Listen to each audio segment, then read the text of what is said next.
Bon dia i gràcies per estar aquest matí al Fòrum Europa. L'escoltem. Bé, bon dia. Moltíssimes gràcies per donar-me aquesta oportunitat de ser avui aquí, de poder explicar-me. És quelcom que no em passa massa sovint, atesos els cordons sanitaris que muntego. Normalment se'm priva d'expressar les meves opinions i, per tant, és molt gratificant que se'm convidi precisament per això, per poder posar al cim de la taula tot allò que em preocupa i que miro de resoldre i de capgirar per reencaminar Catalunya cap a l'estat del benestar que es mereixen les futures generacions de catalans. Voldria començar disculpant-me perquè l'altra vegada vaig fallar.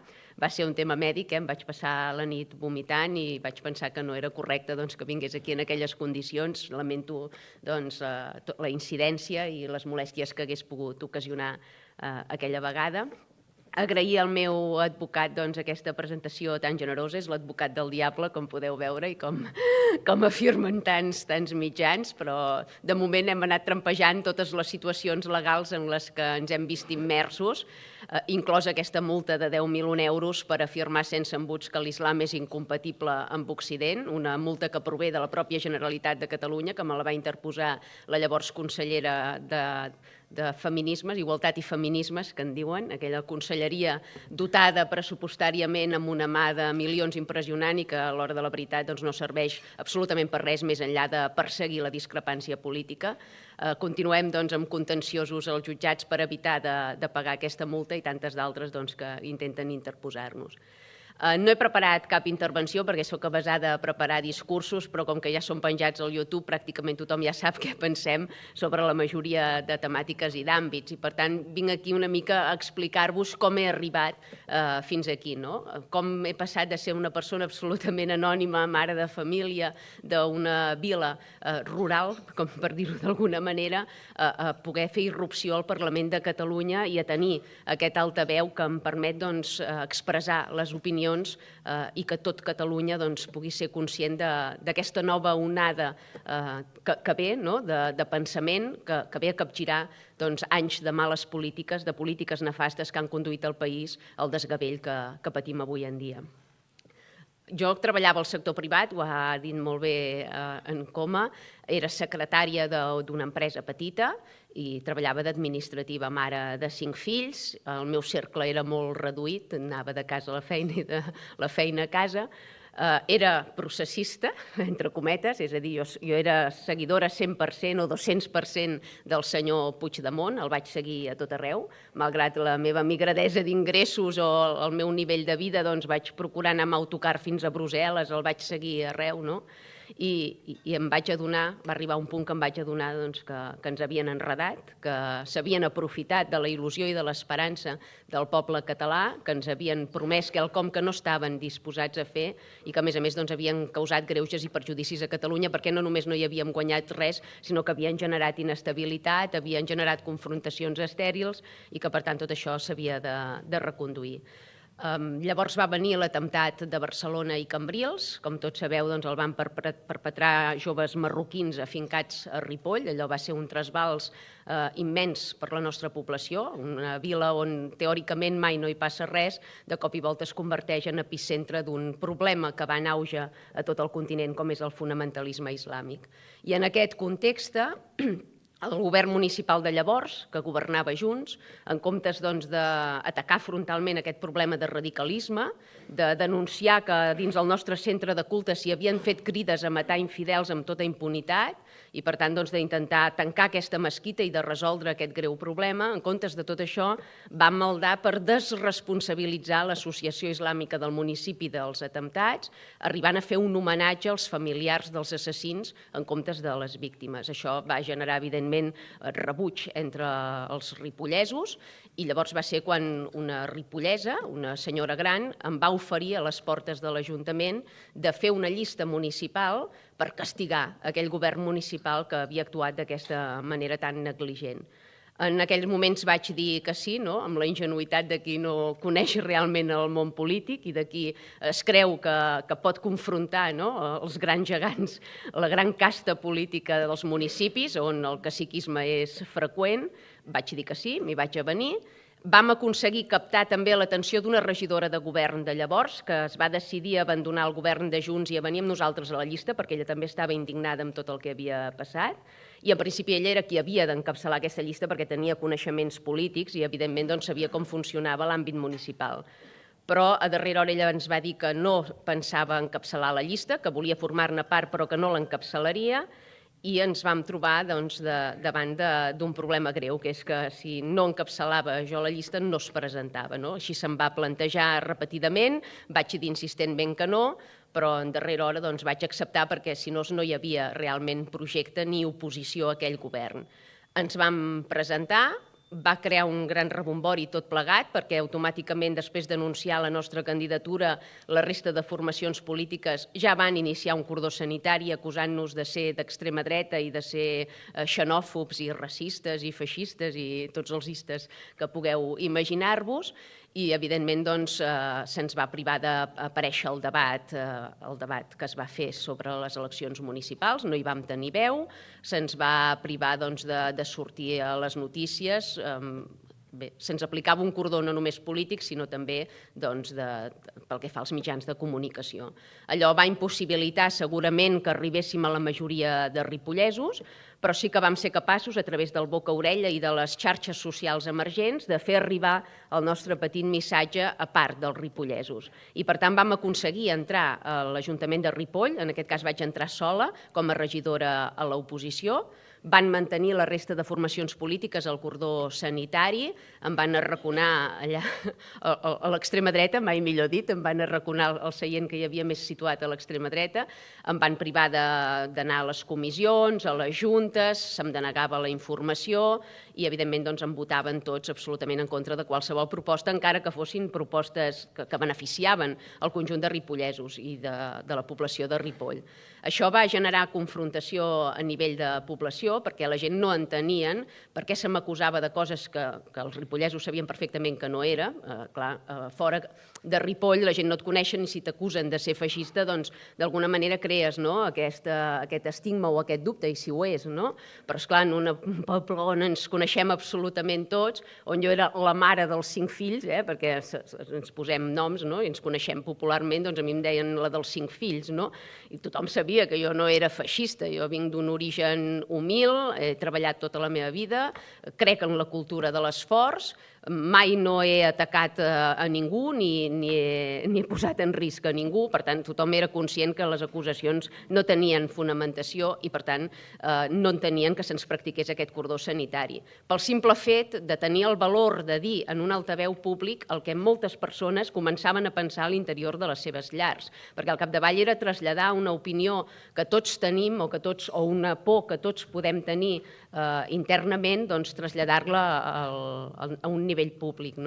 Això va fer que augmentéssim notablement els nostres suports. El cordó sanitari, en comptes de restringir el nostre electorat, el que va fer és generar un interès i una expectació entre la població per veure què dèiem i realment quan ens escoltaven deien si ells són d'extrema dreta, doncs poder nosaltres també som d'extrema dreta.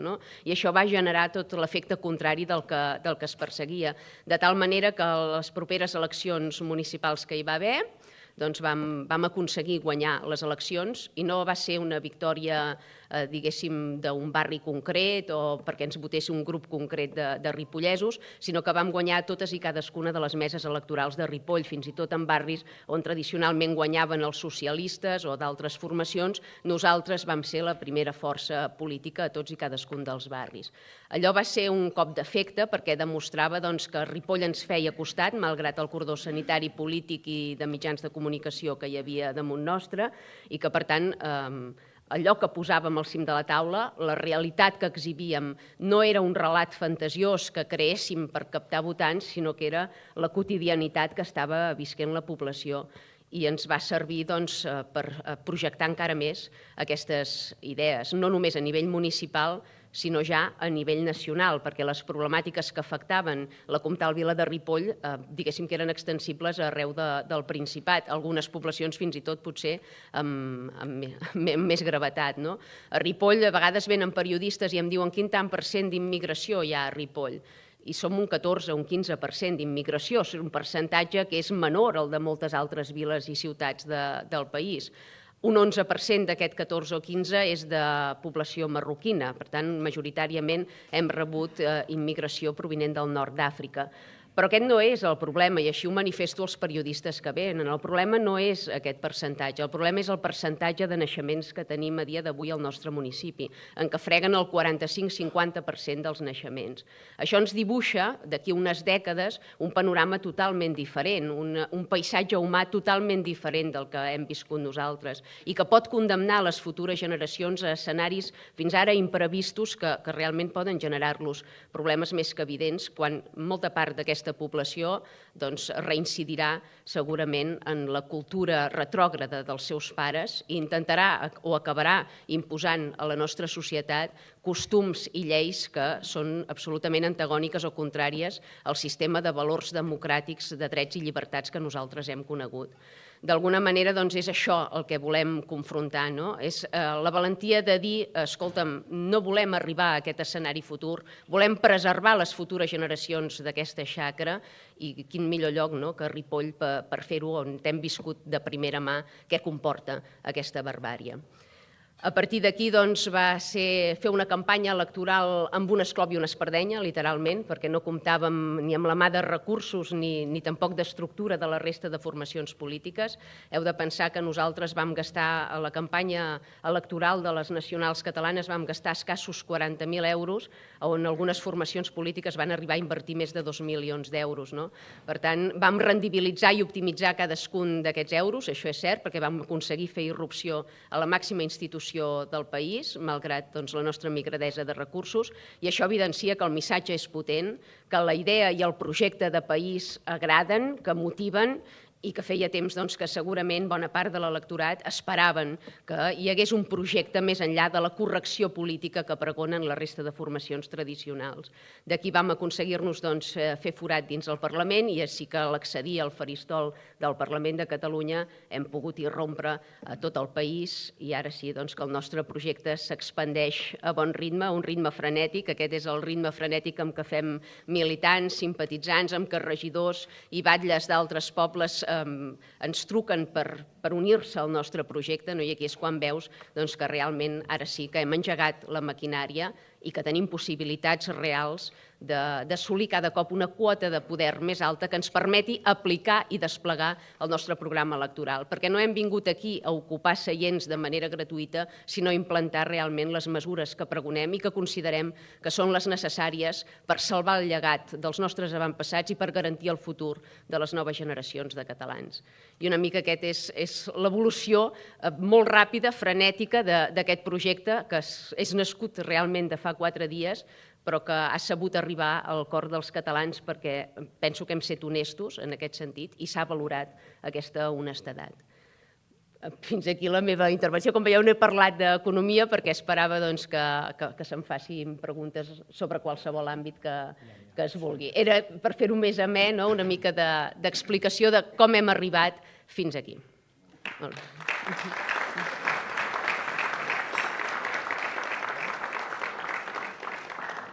Moltes gràcies, senyora Orriols. Comencem el torn de preguntes.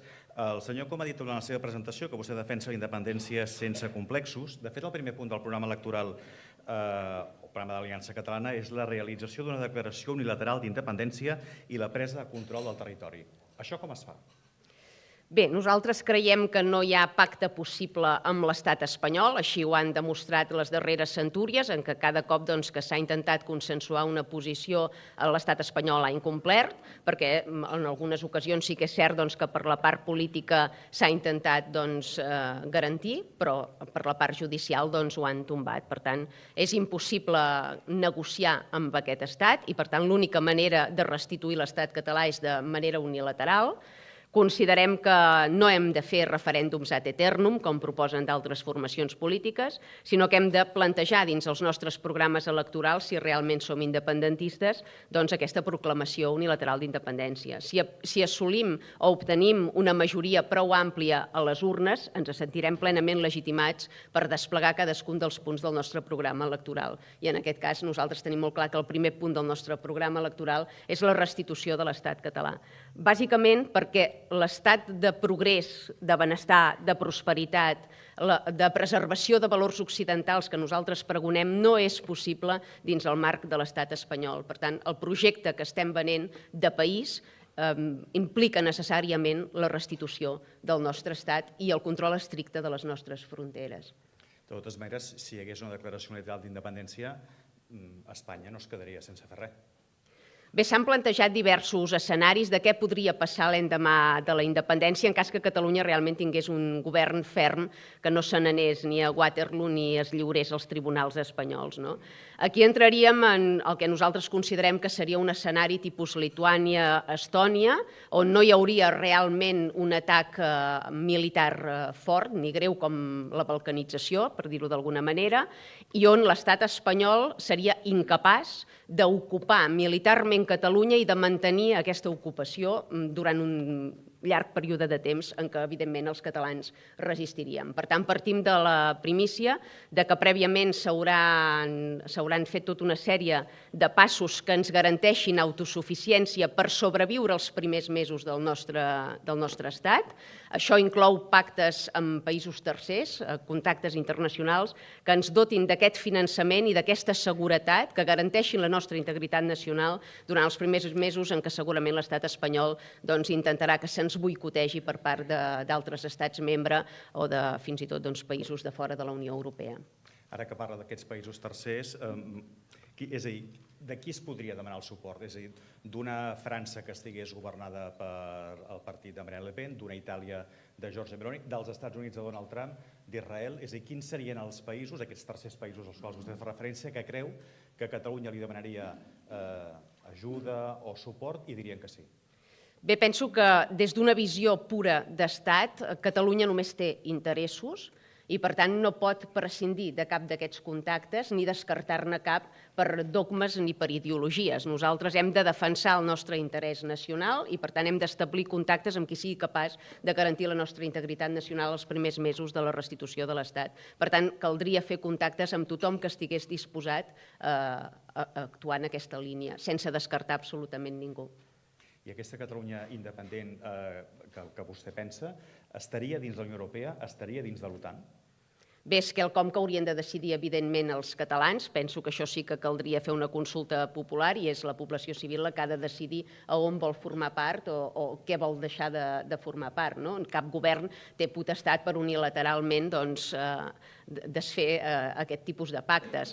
Altra cosa és l'amenaça que se'ns feia recurrentment el 2017 sobre que quedaríem fora de la Unió Europea. En aquests moments nosaltres representem segurament una visió euroscèptica, no creiem en aquesta Unió Europea ni en els dogmes que imposa als països membres, en les restriccions que ens acaba imposant, en els marcs normatius asfixiants, amb els pactes que fa amb tercers, acaba perjudicant els nostres interessos nacionals. Per tant, no som massa partidaris d'aquesta Unió Europea, però en qualsevol cas pensem que és el poble qui ha de decidir si hem o no de formar part. Amb aquests països tercers són els que s'hauria de garantir la suficiència energètica i alimentària i desplegar també els organismes necessaris, que també és un altre punt del programa d'Aliança? Bé, quan jo parlava ara de països tercers que defensen els interessos de tercers, parlava, per exemple, dels pactes tipus Mercosur. Em referia a països que en aquests moments representen una competència deslleial per alguns dels nostres sectors estratègics i que, evidentment, no són potencials aliats del nostre país. Per tant, caldria fer contactes que sí que fossin potencials aliats i que no perjudiquessin els interessos de la nostra població. Doncs aleshores com es faria això, aquesta garantia de la suficiència energètica i alimentària, com a mínim els primers mesos fins que la situació s'anés normalitzant? Bé, pel que fa a suficiència energètica, penso que aquí Catalunya ha fallat volent fer només el pas cap a les renovables, oblidant aquesta energia nuclear que ja tenim a disposició dins el nostre país, que és una font d'energia estable, segura, amb poques emissions de CO2. Nosaltres el que sí que plantegem és allargar la vida útil de totes aquestes centrals mentre s'està treballant en l'estabilització de l'energia nuclear per fusió. Creiem que no podem renunciar momentàniament a aquesta energia fins que no en tinguem garantida d'altra i que no té cap cap sentit que demà proclamem la independència i haguem de trucar a les portes d'Aragó de França demanant que ens donguin llum. Per tant, hem de tenir uns mínims garantits perquè el teixit industrial no es paralitzi. I, per tant, apostem clarament per aquí, per mantenir la vida de les centrals nuclears i per apostar també, evidentment, per fonts renovables, per dotar-nos del màxim d'autosuficiència energètica. I si cal, se n'han de fer més, perquè hi ha països europeus que han tornat al programa de construir més centrals nuclears. Aquesta seria la primera pregunta i derivada d'aquí. Quan es vol fer gairebé qualsevol cosa, li diria, parcs eòlics, ampliació de carreteres, la gent afectada protesta i en molts casos aquests projectes es deixen de fer. Si s'han de fer, s'han de fer, és a dir, com es diu allò, per reial decret, per cometre. Aquí Aliança Catalana el que té molt clar és que cal tenir visió d'estat i que cal defensar els interessos de l'estat català.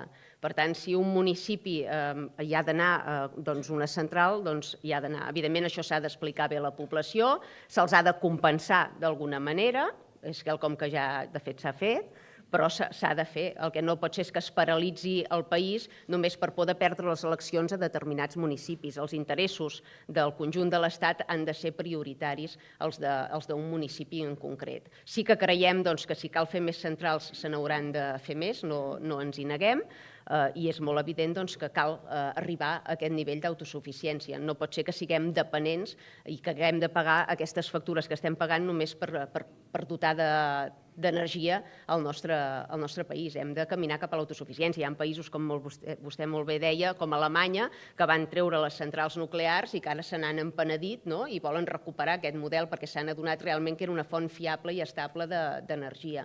Per tant, penso que aquest discurs de l'esquerra o de l'extrema esquerra de voler criminalitzar les centrals nuclears no és correcte i no s'adiu amb la realitat. De fet, la darrera apagada general que hi va haver del país es va poder aixecar precisament gràcies a les centrals nuclears, si no s'haguessin trigat molt més a poder estabilitzar la situació. L'Amadeu Pons, que és un professor jubilat, diu si el 2017 vostè hagués estat presidenta de la Generalitat de Catalunya, avui serem independents i com ho hauria fet? No sé si seríem independents o no, és molt fàcil predir el futur un cop ha passat, però sí que el que tinc molt clar és que no hagués durat 8 segons ni hagués renunciat com a presidenta. És a dir, aquí parlen molt de l'aplicació del 155. El 155 és un fax que va enviar l'estat espanyol i que qui va fer complir va ser la pròpia Generalitat de Catalunya. Per tant, d'alguna manera, qui va coordinar aquesta fallida va ser la pròpia Generalitat, van ser Junts i van ser Esquerra. Per tant, això no hagués passat amb Aliança Catalana. És difícil predir si ens n'haguéssim sortit o no, perquè, evidentment, aquí juguen molts factors i hi ha moltes possibilitats, però en qualsevol cas nosaltres sí que ens haguéssim mantingut ferms en la decisió i ho haguéssim defensat fins al final.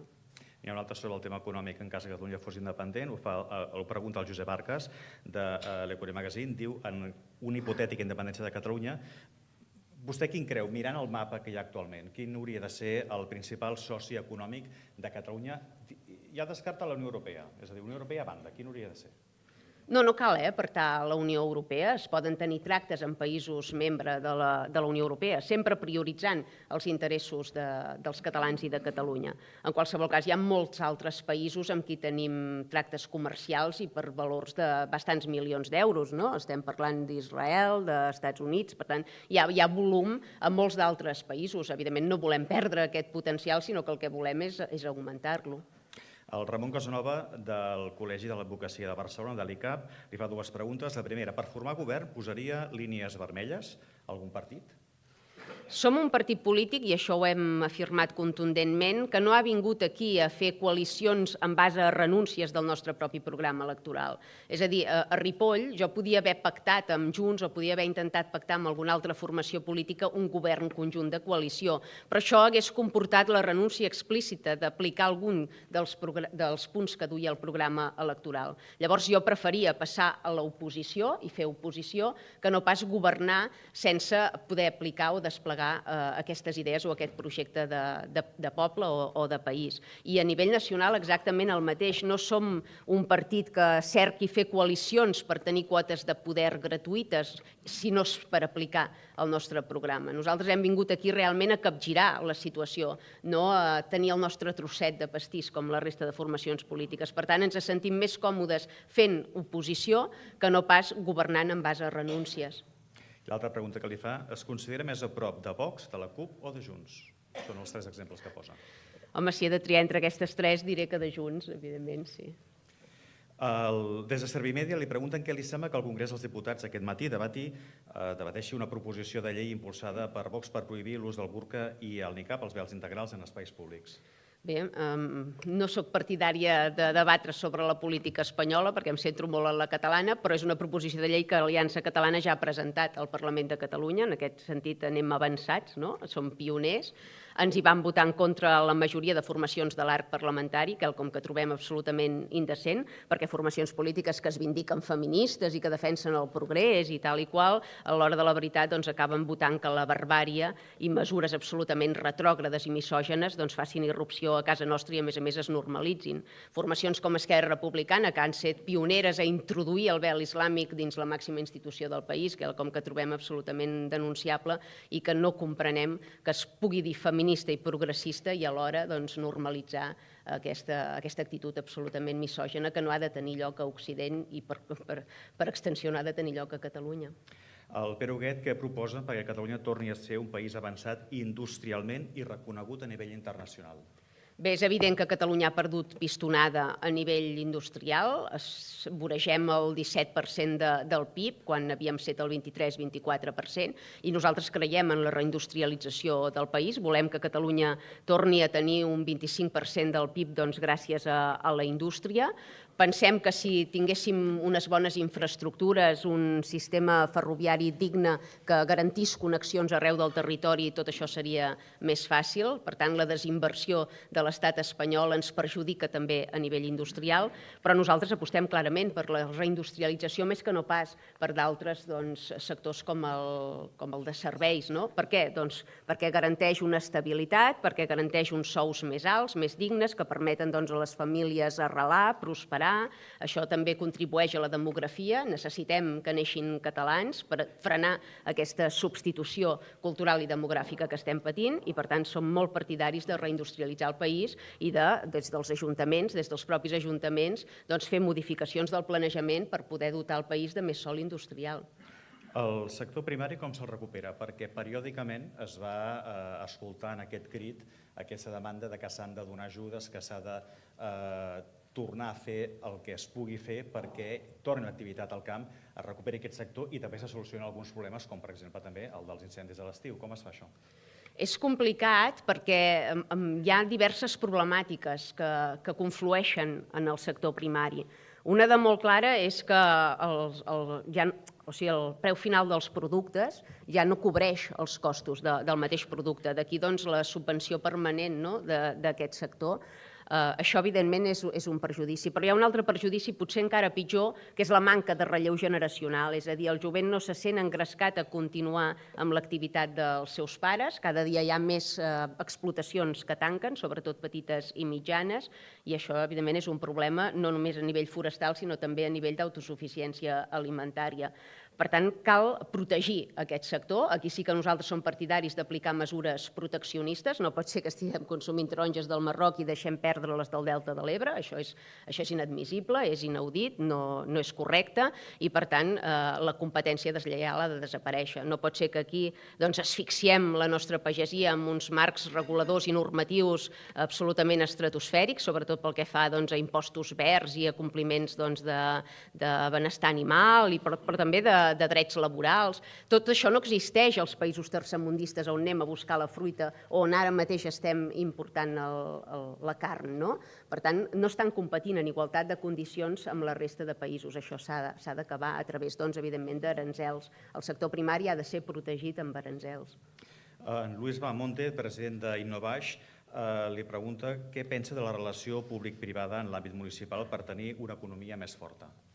Bé, hi estic totalment d'acord. Penso que la col·laboració que ja existeix, de fet, a molts municipis, per exemple, a Ripoll estem en contacte permanent amb la Unió Intersectorial i, de fet, moltes activitats les fem conjuntes i penso que són un sector decisiu perquè funcionin les poblacions i perquè funcioni el país i, per tant, hi ha d'haver coordinació entre totes dues i s'ha de produir aquesta col·laboració que de vegades ha estat estigmatitzada o criminalitzada perquè quan sents el nom privat hi ha determinades formacions polítiques que ja s'escandalitzen i sembla que estiguis defensant aquí els privilegis d'uns quants. A mi em va passar, per exemple, l'altre dia que em van convidar a la xerrada de la 1004 cases, m'ho han retret 50 vegades al Parlament de Catalunya. És que vostè es reuneix amb els empresaris. Sí, és que un país el conformen els pagesos, però també el conformen els empresaris. I no pot ser que estiguem estigmatitzant o criminalitzant permanentment determinats sectors productius o econòmics del país. Hem d'anar tots a una. Es tracta de reunificar tots els catalans en un projecte comú per en sortir-nos-en, no per anar-nos atacant i fent guerres fratricides entre nosaltres. La María José Trancón, vicepresidenta de la Comissió Fiscal de PIMEC, a la Comunitat de Madrid s'acaba d'aprovar un avantprojecte que facilita la continuïtat de l'empresa familiar i amplia la deducció en un 90%. Diu que és un gran avenç pel relleu generacional. Aplicable aquí? Ho defensa? Podria aplicar-se, evidentment. S'hauria d'estudiar la casuística perquè no és la mateixa, però és evident que cal reduir la burocratització en tots els sectors, que és un dels grans esculls que pateixen els diferents sectors econòmics i estratègics del país i que cal posar el màxim de facilitats perquè puguin prosperar els negocis familiars. El Romà Nicolau, si arriba al govern, eliminarà l'impost de successions, creuen en un sistema econòmic liberal?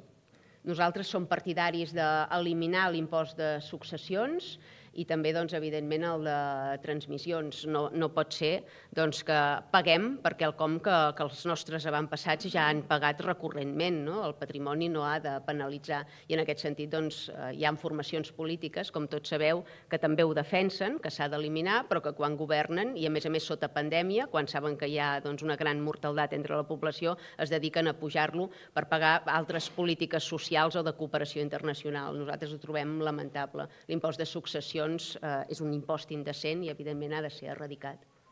La Rosa Garriga diu, si vostè arriba a organitzar la Generalitat de Catalunya, seria capaç de dur a terme la gestió del dia a dia sense tanta burocràcia? És a dir, es pot eliminar? És molt difícil, un cop entres al cercle viciós de l'administració, eliminar capes d'aquesta burocràcia. Es pot aconseguir, però no és fàcil, no és una cosa d'un dia per l'altre. I ho veiem en l'àmbit pròpiament municipal, on moltes vegades tu voldries agilitzar, fer una cosa molt ràpidament i et ve el secretari o intervenció i et diuen no, és que has de seguir el procediment. Per tant, és important legislar des d'administracions superiors per eliminar aquesta burocràcia. El problema de la burocràcia és que s'ha anat imposant simplement per privilegis, és a dir, perquè les formacions polítiques s'han dedicat a anar col·locant amiguets, excàrrecs, tot el que sigui, i per justificar tots aquests llocs de feina s'ha anat creant burocràcia, però la burocràcia és molt innecessària en la majoria de casos i, evidentment, es pot minimitzar. Per tant, s'hauria de poder dir a la gent que no s'eliminarà o que s'eliminarà poc? Hi ha d'haver un mínim de paperassa, això és indiscutible, no podem actuar com un país tercermundista on no queda constància de res, és evident que un mínim hi ha de ser, però sí que és veritat que cal minimitzar-la, a hores d'ara és excessiva. La Margarida Ribas, que és la vicedegana del Col·legi de Procuradors de Barcelona, vol que li expliqui com estructuraria la justícia a Catalunya. Preguntes molt tècniques, en l'àmbit de la justícia. Jo el que tinc molt clar de la justícia és que ara mateix és indecent els terminis, això s'ha d'escurçar. És evident que hi ha delictes greus que triguen 3 i 4 anys a ser jutjats, això no és justícia per les víctimes que ho han patit, per tant, aquí cal agilitzar els procediments i, a més, cal modificar el Codi Penal perquè les sancions siguin molt més dures en determinats casos. Hi ha alguns delictes que surten pràcticament de franc. Això mena a la reincidència. Ara també s'han fet algunes passes en aquest sentit, però la diferència també és que de vegades les lleis existeixen i els jutges no acaben aplicant-les fil per randa. Per tant, aquí hi hauria d'haver alguna garantia de que realment les lleis ja vigents s'aplicaran com Déu mana i no sota mínims i, per tant, que se'n crearan de noves que minimitzin els problemes actuals. La justícia s'ha d'anar actualitzant en base als diferents perfils delinqüencials que van apareguent i això no s'ha fet fins a dia d'avui. L'Helena Garcia, de Ràdio 4, li fa 3 preguntes. La primera, si trucarà a Trump un cop declari la independència de Catalunya? No entra dins la meva agenda de moment, per tant, en principi no el trucaria directament fins que no tingués alguna cosa per dir-li o per proposar-li. Ajuda. El primer dia de sortir escollida no seria precisament a qui trucaria, vaja. Sobre una de les qüestions que ha dit, si convocaria d'immediat aquest referèndum sobre si Catalunya ha d'estar o no a la Unió Europea. Evidentment, crec que és un dels passos fonamentals que s'han de fer un cop assolit l'Estat i ha de ser una de les primeres votacions que cal fer i una de les primeres consultes que cal fer a la ciutadania, sí. I també si està disposada a governar amb Junts als municipis. Com he dit abans, entrarem a formar govern sempre i quan això no impliqui renúncies en el nostre programa electoral. Si Junts saber aplicar el nostre programa, no tenim cap problema a formalitzar governs amb ells. Ara, si aquesta formalització comporta, evidentment, haver de renunciar, aquí no hi entrarem. De cara a les municipals, vostès van dir que per Sant Jordi d'aquest any se sabrien els candidats d'aliança a les 4 capitals catalanes, Barcelona, Tarragona, Lleida i Girona. Sí? Sí, correcte. I no ens pot avançar res? No. No només es presentaran a les 4 capitals, sinó a altres llocs. D'on surten els candidats? Com els fitxen? Els venen a buscar? És a dir, ells els venen a buscar a vostès? Vostès els van a buscar amb ells?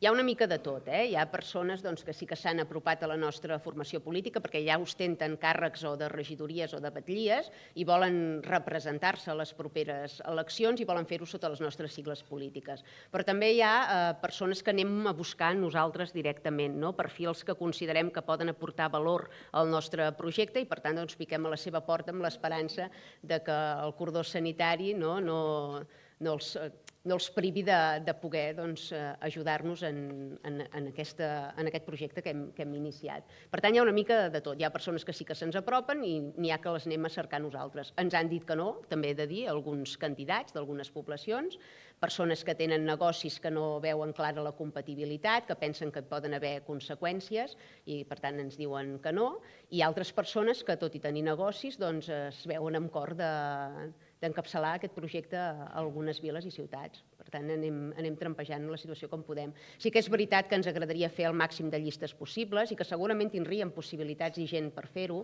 però tampoc tenim els recursos per minar Catalunya de llistes electorals. Per tant, prioritzarem clarament aquelles viles o ciutats on considerem que tenim més potencial i, per tant, podem aconseguir més nombre de regidors o de batllies.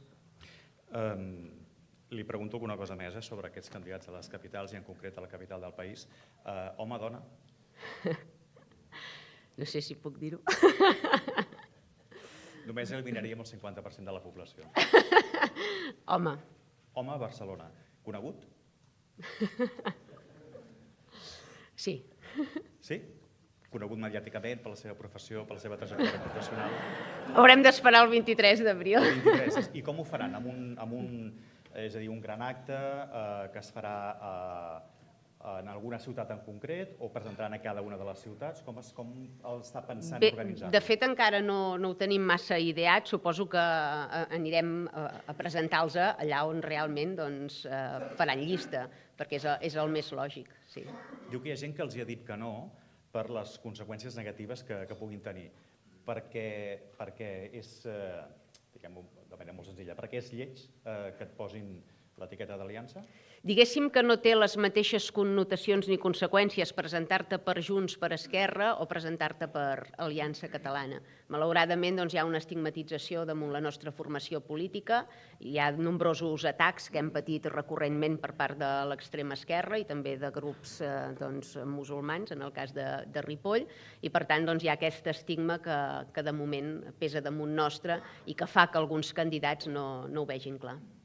Vostè ha dit que el partit ha tingut una evolució ràpida i frenètica. No per córrer massa i per córrer, diguem-ne, que molt ràpid, les coses sempre van bé. Seria millor tenir un creixement una miqueta més sostingut o ja li està bé que sigui una pujada gairebé en vertical?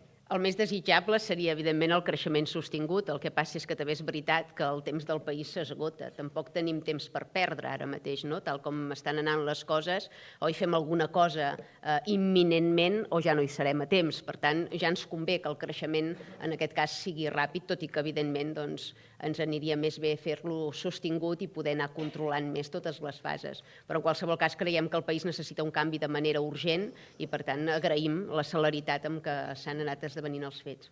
Si les últimes eleccions al Parlament vostè ha dit que va costar 40.000 euros la campanya electoral, és a dir, amb la dimensió que tenia en aquell moment Aliança Catalana, amb l'evolució que esperen tenir tant a les municipals com suposo a les eleccions al Parlament quan toquin, seran més calés, d'on sortiran?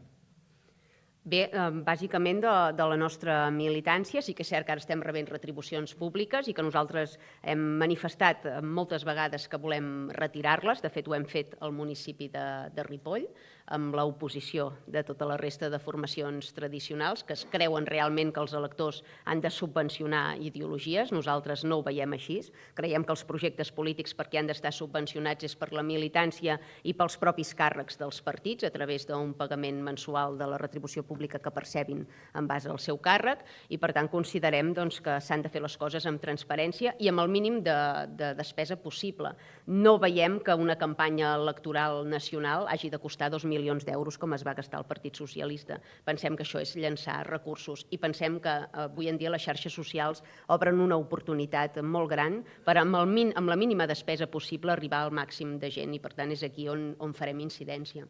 A les xarxes socials, per això, els missatges que es donen són curts, breus. És això el que necessita la gent o necessita una explicació, diguem-ne, més aposentada de les coses que es volen fer? Penso que vivim en una època molt frenètica, amb molta tensió, amb molt estrès, tenim realment poc temps per perdre i, per tant, els missatges concisos, els missatges concrets, que van al fons de la qüestió sense anar fent revolts continus, arriben molt més a la població. Però sí que és cert que darrere d'aquests missatges clars i contundents i breus hi ha d'haver tota una explicació, no? Per això hi ha també altres xarxes socials, per exemple, a Twitter penges vídeos d'1 minut o de 2, però al YouTube penges la intervenció sencera. Per tant, aquella persona que necessita realment dotar-se del contingut sempre pot referenciar-se en altres xarxes per acabar de veure tot el programari. Una més a Barcelona, Gabriel Gené, de Barcelona Oberta. Quin és el projecte que té Aliança per Barcelona? Per la ciutat de Barcelona. Bé, això ho concretarà més el candidat de Barcelona. Evidentment, nosaltres reivindiquem la capitalitat de Barcelona, és la capital del país, i volem que recuperi el pes econòmic i de prestigi que havia tingut i que ha anat perdent per culpa d'aquesta desinversió d'Espanya i de la connivència de les formacions polítiques que presideixen la Generalitat. Li pregunten d'immigració, el senyor Ramon, no entenc el cognom, perdoni'm, però diu: el programa d'Aliança Catalana no només és per la independència, sobre immigració, li pregunta si Catalunya ha de continuar sent un país d'acollida. Si Catalunya, perdó? Ha de continuar sent un país d'acollida i quina és la política en aquest sentit?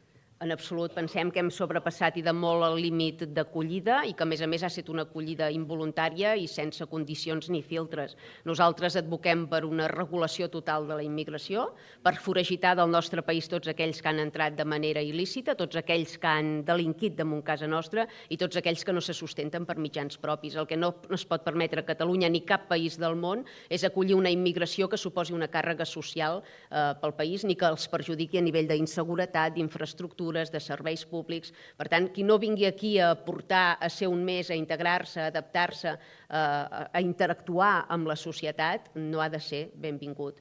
És cert que hi ha llocs de treball per cobrir, és cert que hi ha mancança de personal en alguns sectors, doncs la contractació d'origen ho resol absolutament tot, perquè aquella persona arriba amb el contracte, ve aquí, desenvolupa la tasca, percep la retribució justa per la tasca que desenvolupa, mentre dura aquesta tasca, evidentment, disposa dels serveis públics perquè està cotitzant i quan finalitza aquesta tasca se n'entorna al seu país. Aquest és el concepte d'immigració que nosaltres defensem. Aquest estiu Suïssa votarà en referèndum una proposta del partit d'ultradreta, Partit Popular Suís, per limitar la població del país a 10 milions de persones. Ara són una miqueta més de 9,2 milions. S'hauria de poder fer això també aquí a Catalunya i posar una xifra? És evident que no podem continuar amb aquest creixement continu i perpetu de la població, perquè ho hem manifestat moltes vegades al Parlament. Sí que creix molt el percentatge d'immigració, però no creix al mateix ritme el percentatge del PIB. Quan tu importes tota aquesta mà d'obra barata, però després resulta que crees la renda mínima garantida i el 40% va destinat a persones que acaben d'entrar al país, el que estàs fent no és incentivar la seva incorporació al món laboral, sinó que visquin del cuento que diem a Ripoll de tota la vida, no? I, per tant, alguna cosa falla. Tu no pots permetre que entri gent i subvencionar-los. Això és una càrrega pels contribuents que ja hi érem. Això no resol cap problema del país. Aquest creixement no ens interessa.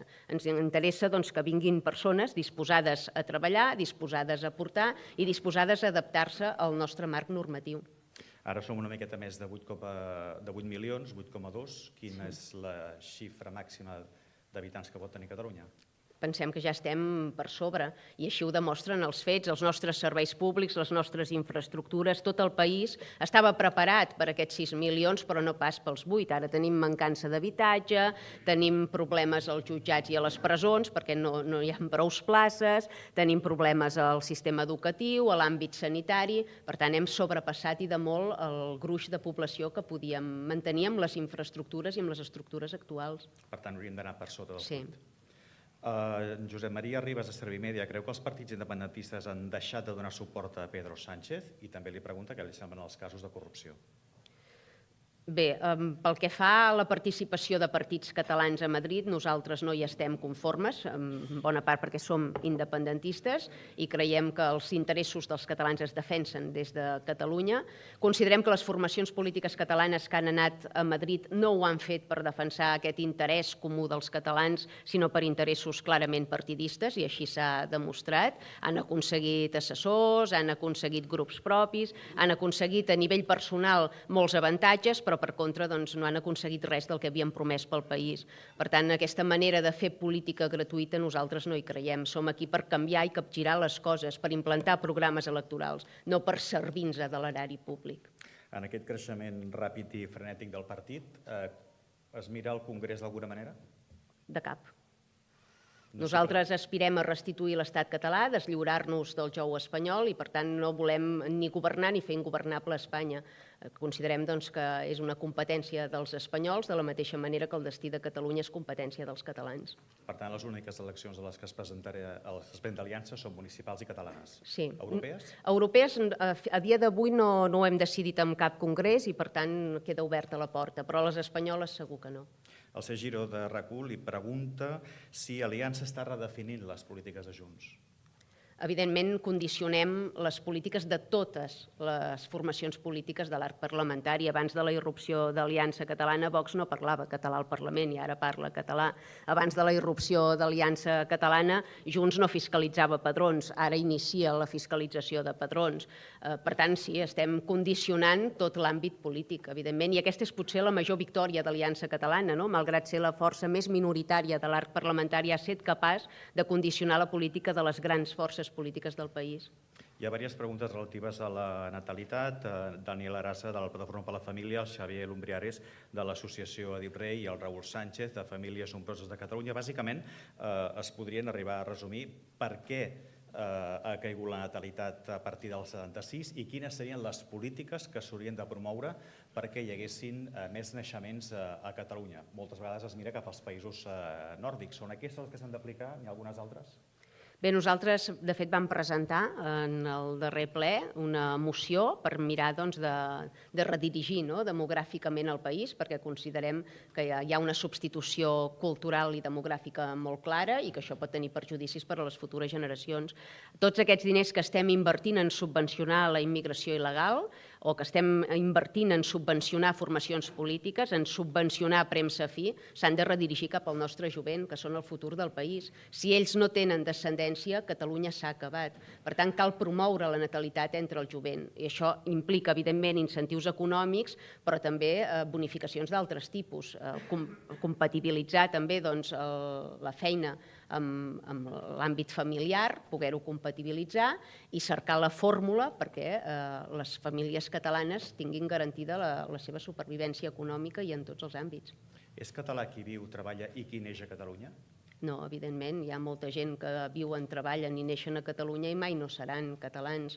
I és més, ens estem trobant amb comissions islàmiques que estan condicionant de mala manera els nostres marcs normatius, estan demanant menús halal als menjadors escolars, estan demanant poder sacrificar d'una manera diferent de la que ho fèiem nosaltres, estan demanant tota una sèrie de privilegis. Per tant, és molt evident que no comparteixen els nostres valors ni allò que ens havia, diguéssim, definit fins ara. Per tant, no és català tothom que viu i treballa a Catalunya. Quan li diuen que és racista, quan li diuen que és d'ultradreta, què el respon? Bé, acceptes, no?, al capdavall que tothom t'exhibi gratuïtament aquest tipus d'etiquetes perquè tu saps que no s'assenyeixen a la realitat. No sóc una persona extremista, no sóc una persona racista. Jo crec que hi ha una sola raça que és la raça humana i a partir d'aquí doncs, hi ha cultures, hi ha ètnies, hi ha el que sigui, tot respectable. No n'hi ha de millors i pitjors, som simplement diferents i s'han de respectar aquestes diferències. I, per tant, totes aquestes estigmatitzacions, totes aquestes etiquetes banals que se'ns posen per evitar precisament el debat i la confrontació política, nosaltres les rebutgem amb fets, que és com cal fer-ho. En l'arc parlamentari, que tots tenim al cap, és a dir, des de l'esquerra, extrema esquerra, fins a la dreta, extrema dreta, on se situa? En la bancada del nacionalisme català, bàsicament. És a dir, busquem la concòrdia del conjunt de catalans per abastar un objectiu comú. A partir d'aquí, doncs, evidentment, poden haver diferències entre nosaltres, però defensem els interessos del nostre estat, de la nostra nació. Si una persona és d'ultradreta, ho ha de poder dir, que és d'ultradreta i que no passa res?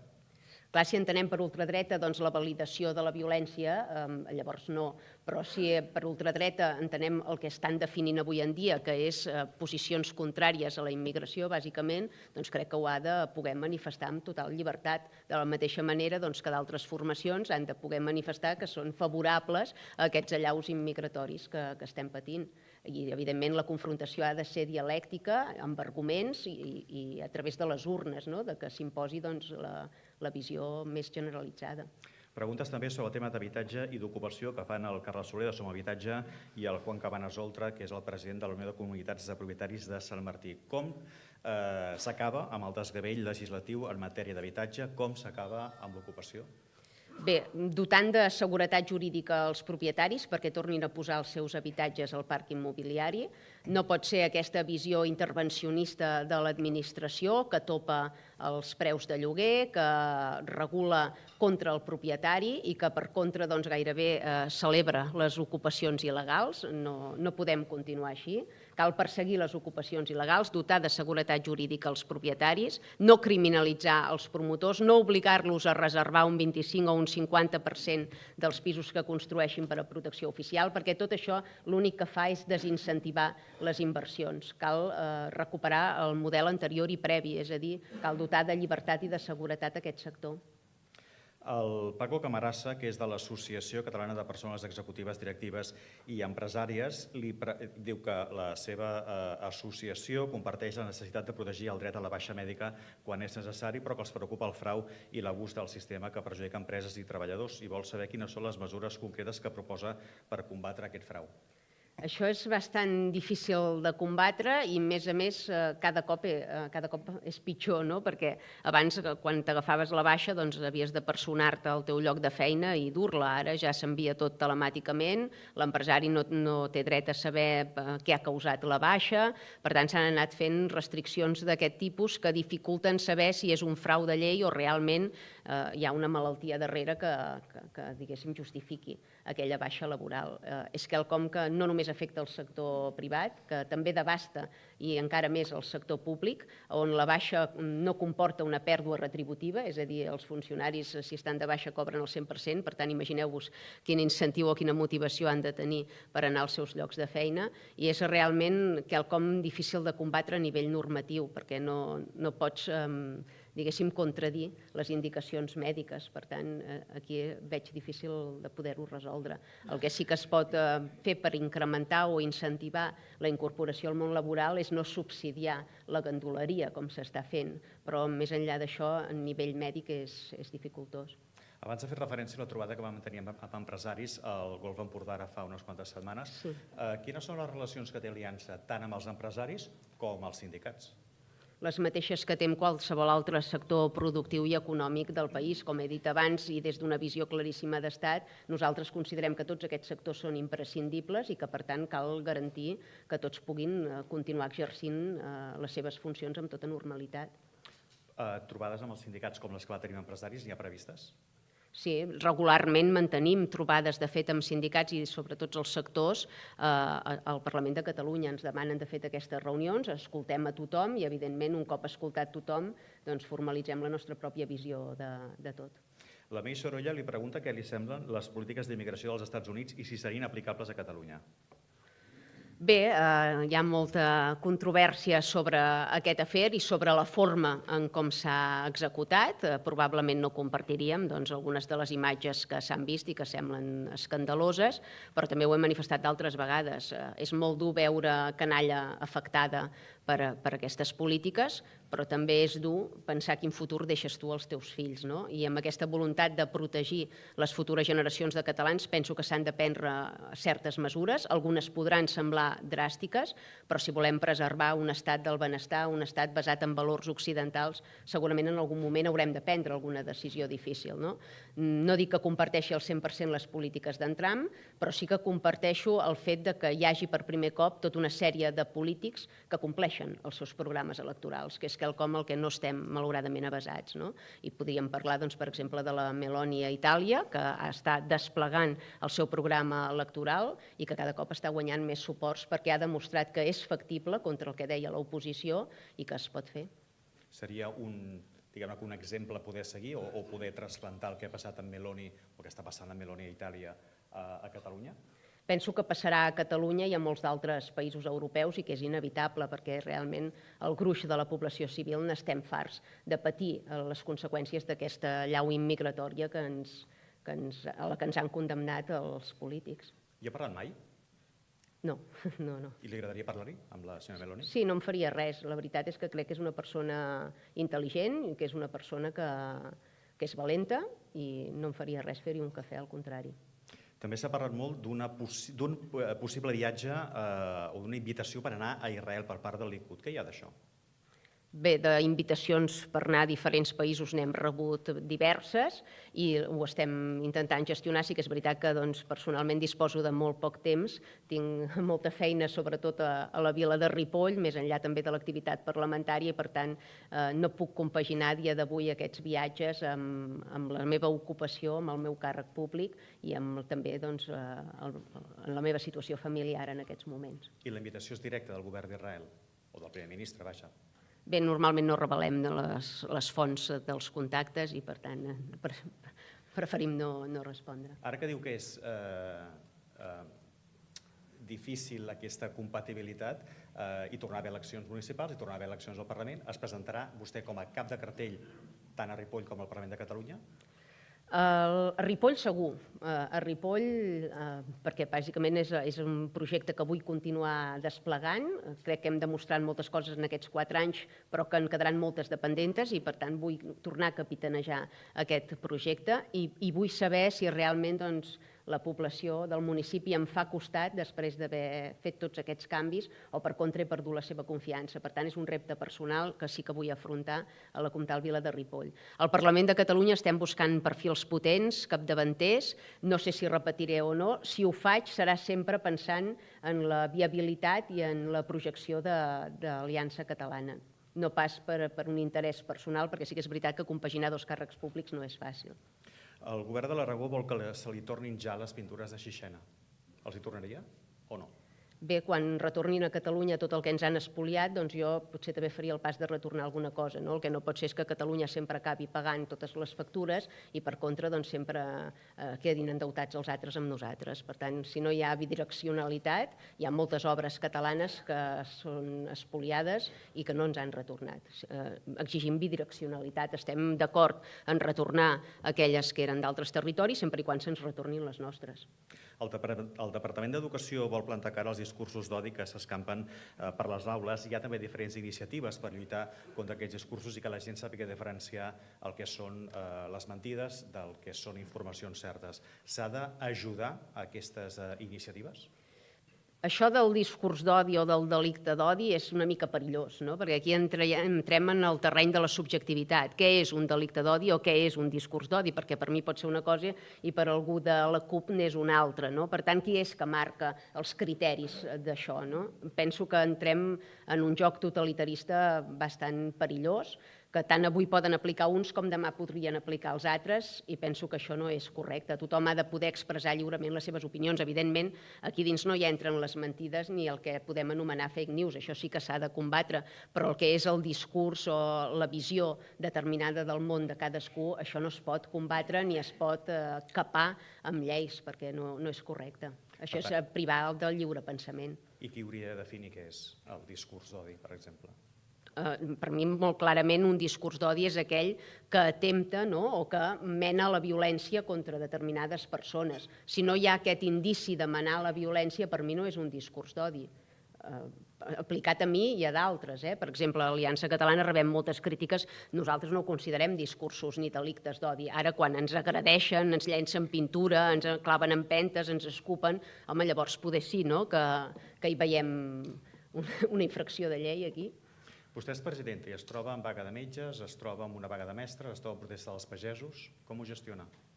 Clar, no és fàcil, i des del sofà sempre hi ha moltes propostes. És evident que hi ha molts anys de deixadesa de l'administració en tots aquests sectors, que la realitat de tots aquests àmbits ha canviat dràsticament, de vegades parlant amb metges o parlant amb professors t'ho expliquen, estan al límit de la baixa per depressió, només de veure el panorama que viuen a les aules o als centres mèdics. Per tant, s'ha de resoldre l'arrel del problema. No n'hi ha prou en fer millores salarials puntuals per acontentar-los i que demà no facin vaga. S'ha d'anar realment a l'arrel estructural dels problemes que generen tot aquest ambient. I penso que el govern actual no hi està disposat. Quins serien aquests punts estructurals que tenen aquests tres sectors que li he comentat per començar a parlar en base, és a dir, a partir d'aquí, per començar a solucionar els problemes? Per exemple, en l'àmbit de l'educació i en l'àmbit de la sanitat, per mi és molt evident que el problema fonamental és la immigració. En el cas de les aules no pot ser aquest degoteig constant i incessant d'alumnes forasters que ni entenen el català ni tenen coneixements mínims de cap matèria que han d'assumir els centres públics del país, això i concertats també. Això desballesta absolutament les aules, fa que baixi el rendiment escolar de tots els nostres fills també.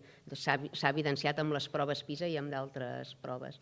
Això no és assumible a dia d'avui. I en el cas sanitari exactament igual. No pot ser que vinguin persones a operar-se a casa nostra, persones que no han contribuït absolutament en res a les arques públiques i que per contra estan fent una despesa descomunal mentre els nostres avis, els nostres pares o els nostres fills, que sí que haurien de tenir garantits aquests drets, han d'afrontar llargues cues d'espera o no se'ls apliquen els tractaments adequats perquè són massa cars. Això és intolerable. De totes maneres, una de les principals demandes que fan els metges aquests dies és, per exemple, eliminar els torns que tenen, és a dir, les guàrdies de 24 hores, etc. Perquè hi ha un col·lapse evident del sistema sanitari, igual que del sistema educatiu, que emana d'aquesta immigració desaforada que tenim. I paral·lelament, en el sector sanitari, hi ha aquest problema de la fuga de talent, és a dir, com que aquí no tenen una retribució digna, se'n van a Europa. Tot el talent que formem a casa nostra se'ns escapa cap a Europa i, per contra, aquí fem contractacions de personal d'altres països, d'altres continents, que segurament no poden acreditar el mateix grau de coneixement que els nostres. Una pregunta encara més de l'àmbit sanitari. L'Àlex Badrena de la ACEDE diu: el sector de les teràpies naturals a Catalunya, amb més de 18.000 professionals i 3.000 empreses, exigeix una regulació del sector no sanitari per evitar l'intrusisme professional i protegir l'usuari de les males pràctiques. I vol saber què n'opina l'Aliança.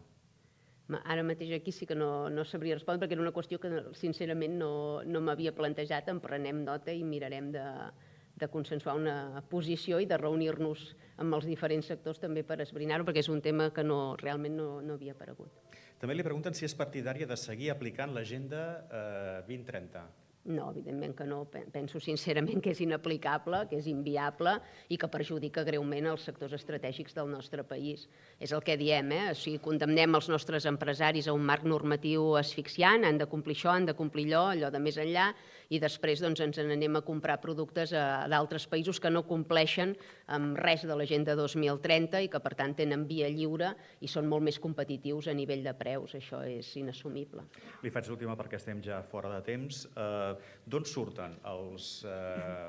És una pregunta més o menys doble. D'on surten els votants d'Aliança? És la gent que està farta de tot i que vol trencar amb el que hi ha? I el Pere Huguet diu: hi ha alguna garantia que pugui oferir a aquesta gent perquè confien en vostè?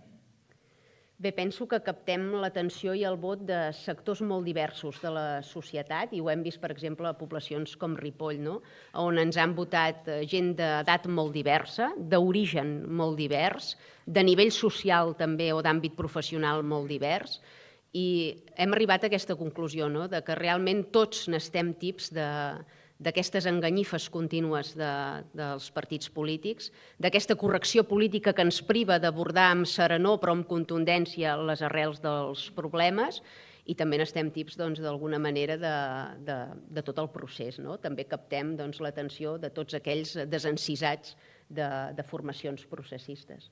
Li faig l'última, ara sí, que se m'havia quedat interpel·lada.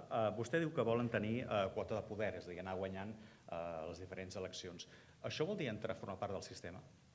No, perquè nosaltres no cerquem aquesta quota de poder per col·locar càrrecs ni assessors, sinó que la cerquem per poder implementar el programa electoral. És el que he comentat abans. Nosaltres no entrarem a formar part de cap govern si no és per desplegar el nostre programa i per capgirar la realitat dels ripollesos o dels catalans en aquest sentit. No cerquem cadires, sinó que el que cerquem és remodelar el país. I li faig l'última, ara sí. Quin llibre recomanaria a la gent que està aquí per llegir?